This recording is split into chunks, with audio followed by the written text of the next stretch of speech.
Яна марыла стаць пісьменніцай з самага дзяцінства. Хацела пісаць пра ўсё, за што перажывала, бачыла і чула, чаму радавалася і аб чым сумавала. Але свой творчы патэнцыял беларуска-славацкая пісьменніца Соня Вайсава раскрыла толькі бліжэй да 70 гадоў. Сваю першую кнігу «Старонкі майго жыцця» напісала акурат да юбілею. Если я написала книги, так я хочу им дать жизнь. Я думаю, что вот какой-то будет успех и у читателей, и у меня в наших взаимных отношениях через мои книги.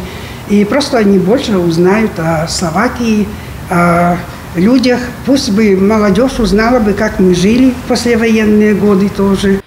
Вось уже 30 гадоў, як Соня Вайсава жыве ў Браціславе, але кожны год наведвае Брэст і родную вёску Падгорная, каб сустрэцца з блізкімі і дарагімі ёй людзьмі.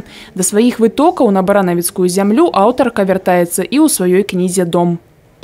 Ведаеце, што сёння вёска, на жаль, не тая, якая была, жывая, вясёлая. Сёння яна не тая. А ў яе, от карані адтуль, у яе жаданне вярнуцца і жаданне ажывіць тое, што ўжо, здаецца, і адыходзіць.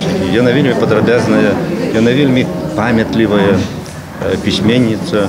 І іх чалавек таксама не забывае, помніць, вяртаецца, гаворыць, спрабуе данесці нам з вамі тое, чым яна жыла, чым яна жыве. Зараз Соня Вайсава працуе над кнігай аб партызанскім руху ў Славакіі, але ні на хвіліну не забывае пра малую радзіму. Таму пасля завяршэння гістарычнага рамана наступная кніга будзе ўжо на беларускай мове.